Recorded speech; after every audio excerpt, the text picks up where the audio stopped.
सभी को आचार्य सुरेंद्र प्रकाश शर्मा का नमस्कार। मित्रों, मेरे YouTube चैनल ज्योतिष गुरु शर्मा जी पर आपका बहुत बहुत स्वागत है, बहुत बहुत अभिनंदन। मित्रों, जब कोई व्यक्ति अपने काम धंधे से, अपने व्यापार से, अपने पर्सनल लाइफ में, अपने स्वास्थ्य से, संतान से या और किसी बहुत बड़ी परेशानी में होता है और वह जब किसी आचार्य के पास जाता है और वो उसको, ये अधिकतर मैंने देखा है, बहुत सारे आचार्य कह देते हैं कि आपकी कुंडली में पितृदोष है या आपके घर में पितृदोष है, आपको ये पूजा करानी होगी, आपको वो पूजा करानी होगी। तो वह व्यक्ति बहुत परेशान हो जाता है। अब सवाल उठता है कि ये पितृ हैं क्या? मित्रों, जो पूर्वज और सगे संबंधी आज इस दुनिया में नहीं है, जिनकी मृत्यु हो चुकी है, उनको शास्त्रों में पितृ की संज्ञा दी है, यानी कि वो पितृ कहलाते हैं। अब दूसरा सवाल उठता है कि क्या पितृ अपनी संतान को, अपने वंश को कोई हानि पहुंचा सकते हैं? नहीं मित्रों, पितृ कभी भी अपनी संतानों को, अपने वंशजों को कभी हानि नहीं पहुंचा सकते। ये सिर्फ एक मिथ्या है, असत्य है, भ्रम है। जब हमारे माता पिता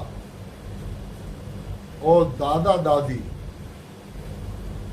संतान कितनी भी नालायक क्यों ना हो, हमेशा उसका भला ही चाहती है। ईश्वर से हमेशा यही प्रार्थना करती है कि हमारी संतान सुखी रहे। वो ही काम हमारे पितृ करते हैं। अब तीसरी बात ये आती है कि कुंडली में पितृदोष होता क्या है? मित्रों, कुंडली में हमारा 5वां भाव हमारे पूर्व पुण्य कर्मों का फल होता है। उससे हम पूर्व जन्मों में जो हमने पुण्य कर्म किए हैं वो हमारा भाव, और 5 में से 5वां यानी कि 9वां भाव हमारा भाग्य भाव है, हमारा धर्म कर्म का भाव है, हमारा पिता का भाव है, हमारे ईश्वरी कृपा का भाव है। जब हमारी कुंडली में ये दोनों भाव पीड़ित हो जाते हैं या दूषित हो जाते हैं, तो उसको हम पितृदोष की संज्ञा देते हैं। अब वो पीड़ित कैसे होते हैं कि यदि सूर्य क्या है? सूर्य हमारी आत्मा है। जब सूर्य राहु के साथ बैठ जाता है, राहु से पीड़ित हो जाता है, या शनि की दृष्टि भी उस पर पड़ जाती है, तो वो भाव पीड़ित हो जाता है। और जब हमारा 5वां और 9वां भाव पीड़ित हो जाते हैं, तो 5वां भाव हमारी बुद्धि भी है, हमारा ज्ञान भी है। तो हमारी बुद्धि खराब हो गई, और 9वां भाव नौवां भाव हमारा भाग्य है, हमारी नैतिकता है, हमारे धर्म कर्म है। तो हम नैतिकता को छोड़ देते हैं, इसी वजह से हमें भाग्य का साथ नहीं मिलता और इसीलिए हमें बुरे फल प्राप्त होने लगते हैं। अब इसका उपाय क्या है? मित्रों, यदि कुंडली में ये दोष आ रहा है तो हम नित्य प्रतिदिन सूर्य को जल दें, अपने सूर्य को मजबूत करें। और आप सभी जानते हैं आश्विन मास में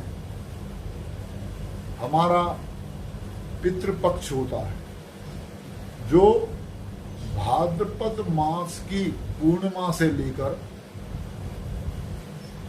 आश्विन मास की अमावस्या तक का होता है। हम उसमें अपने पूर्वजों का श्राद्ध बड़ी निष्ठा से करें, हम अपने पूर्वजों का स्मरण करते रहें और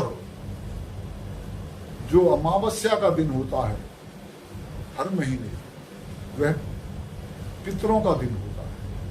हम अमावस्या के दिन खीर, पूड़ी आदि भोजन बनाएं, अपने पितरों को भोग लगाएं, गरीब आदमियों को वो भोजन खिलाएं और किसी गरीब को अमावस्या के दिन कंबल का दान भी करें। तो इससे हमारा पितृदोष समाप्त हो जाए। अब बात होती है कि क्या हम अपने पितरों की फोटो अपने घर में लगा सकते हैं?